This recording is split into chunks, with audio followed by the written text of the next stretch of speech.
Alton Towers Resort is the largest theme park in the United Kingdom. It attracts more than 2 million visitors each year, making it the second most popular theme park in England. It was built around an already existing manor house which was built in 1753. The manor house is now part of the park, and to ghost hunters this is the main attraction. The estate where the historic manor house is built on has been in the Talbot family since 1412. Before Alton Towers was constructed, a fort from the Iron Age was located here. In 1412, the ownership of the land went to the first Earl of Shrewsbury, Sir John Talbot. But it wasn't until 1753 when a manor house was built here. Alton Towers was constructed by Charles Talbot, the 5th Earl of Shrewsbury, and apart from a dramatic house, he also created a beautiful landscape garden which is Grade 1 listed today. The house and its land remained in the Talbot family until 1923. Then it was up for sale and sold to the Brashaw family, who decided to create a theme park around it which opened April 4, 1980. The idea behind the theme park was to raise money to maintain the property. Alton Towers was bought by William Bradshaw in 1923. His main goal was to restore the place, but unfortunately it was confiscated by the army during World War II and practically left in ruins when they got it back again. The Bradshaws didn't give up. Dennis Bradshaw decided to restore the manor house and its gardens back to its former glory.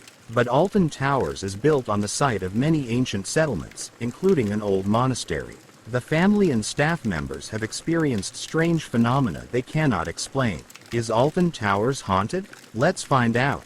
Former head gardener George Noakes would often encounter a man in medieval dress in the gardens. He tried to have a chat with the man several times, but the man would never respond. George didn't think much of it. He assumed the man was a hired actor to entertain the park visitors. But after a few years, George started to have doubts about the man. He would often disappear into thin air when he tried to approach him, and he never seemed to age at all.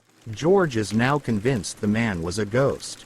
The Alton Towers gift shop is located at the main entrance of the historic manor house. This was the domain of Sheila Bradshaw, who managed the shop for many years with lots of love. Apart from the expected theme park souvenirs, the gift shop is quite upmarket. It sells expensive jewelry as well as expensive brands. The gift shop seems to be the epicenter of paranormal activity, and it even houses a poltergeist. This poltergeist is presumably a woman, because a female specter has been seen by members of the staff. Her actions started off quite innocent, but grew more and more scary through the years. When Sheila Bradshaw arrived at the gift shop one morning, she knew something was off. It didn't take her long to figure out what was wrong. All the stone figurine ducks were facing the opposite direction to where she placed them the other night. Even though Sheila thought this was strange, she didn't pay much attention to it. A few weeks later, she stumbled upon something more strange. The shop sold those plastic green soldiers. When Sheila arrived at the shop one morning, hundreds of these soldiers were scattered on the floor. Normally, they were kept inside boxes. When Sheila took a closer look, she noticed that all soldiers who were carrying weapons were all dead, while all unarmed soldiers were still standing. As said before, the Alton Towers gift shop is quite upmarket. Fine gold watches and other expensive jewelry are kept in glass cabinets. Sheila Bradshaw was the only one who had the key. Staff would often notice the jewelry was tampered with, but the glass cabinets were still locked. One time, all the watches in one cabinet were completely twisted, torn and ripped to shreds. The cabinet was still locked, though, and no normal human would be able to do this with their bare hands. The shop also sells dolls. It often occurred that some of these dolls had somehow been removed from their packaging. Restaurant staff found them back sitting in restaurant chairs, or the dolls were discovered in the bookstore. Some were displayed as if they were reading a book.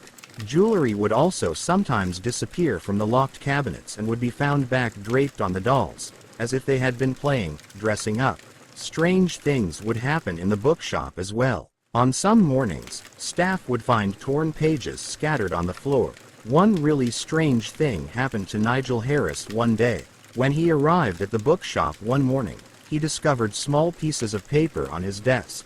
The pieces contained numbers and they were in a certain order. The numbers were 1,736,335. Nigel didn't have a clue what these numbers meant. and even though he was convinced he was being pranked, he made sure to keep them.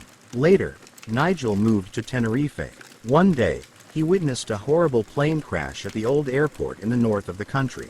The Pan Am aircraft had flight number 1736 and all 335 passengers were killed. That's crazy. There's also a legend about a chained oak which involved the Talbot family. One cold and rainy night in 1821, Charles Talbot, 5th Earl of Shrewsbury, was traveling back from London to Alton Towers in his carriage. When he approached the old oak, he saw an old woman blocking the road. When he asked her what she was doing there so late, she asked him for money. Charles hated beggars and started shouting at the woman to clear the road. The old woman then cursed the Earl and his family. If a branch would fall off the old oak, a family member would die. Charles dismissed this as nonsense and went home.